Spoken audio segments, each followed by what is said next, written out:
Thank you for being here. Have you ever been in a shitty relationship where you knew the days were numbered? I have, but I didn't want to face it.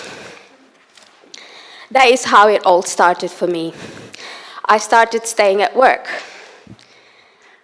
I was making excuses. I didn't want to face my relationship. There is always something I had to do, something I had to finish. I knew I overstayed my relationship. I should have left it there and then. I didn't. Work became my refuge, an excuse to get away and not go home. Looking back then, rather than solving one problem, I started creating others and compounding them. That is when it all started for me. At the time, I didn't have the benefit of hindsight. I didn't want to face my relationship, and I dived straight into work. Yes, ladies and gentlemen, that is when I became a workaholic. A workaholic, I confess. This is my story, and in the next few minutes, I'm going to share with you my journey. A bit battered and bruised, like Clint Eastwood. In being a workaholic, there's always the good, the bad, and the ugly. Let's start with the good. I achieved great success, and I'm very proud of it. As Debora mentioned, I had a target to become a HR manager within 5 years. I did it within 3.5.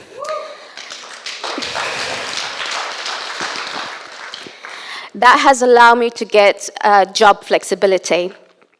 It allowed me to study, and it allowed me to attend 95% of my aunt's hospital appointments while she was battling with cancer. Do you know what I mean by working flexibility? I mean, my bosses, they trusted me to pay back every hour and more for attending the appointments. Then it came the bad. It really got bad.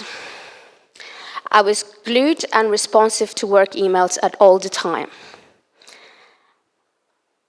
I was not doing anything for me or to fulfill my dreams or my desires. I've stopped socializing. And when I did, my friends, they will call me up. You're always on your phone, you're not present. That was true. I was not present to them or to myself.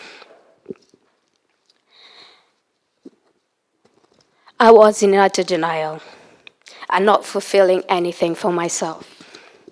But then, it did come the ugly. I got sick. My health had deteriorated, and my workaholism affected my health. Within a year of going to the doctors, it felt like I was going to the doctors once a week. 3 different diagnoses. 1, celiac disease. 2, malfunctioning parathyroid. And 3, a tumor.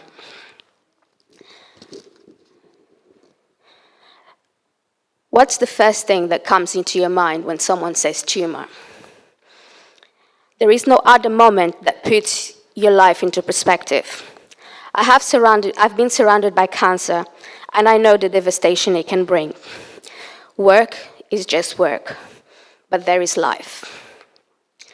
From being told I had a tumor, luckily it was benign,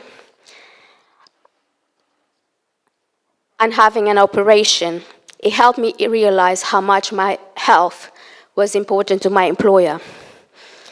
While still feeling hazy from the anesthetic, I get a call from my boss.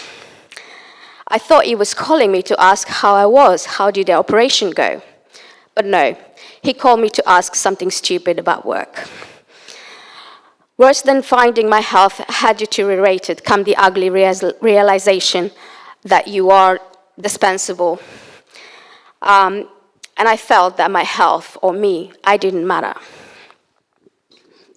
That was the moment I promised myself That was the moment I needed to change my life and my addiction to work.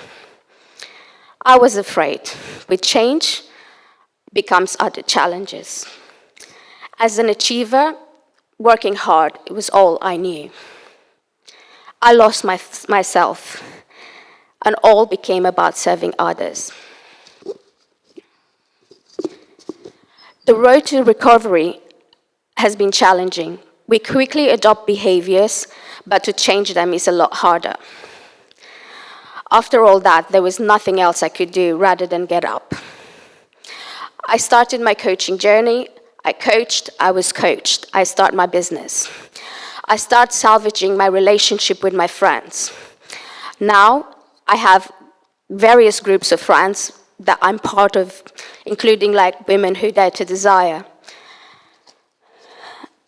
And I see them on a very regular basis. I have changed job and I work 4-day week. You can have it too. You just need to ask. It has not all been roses. It has been tough. And I can say now, 95% of the time, I work on my own terms. I don't have any resentment towards my boss.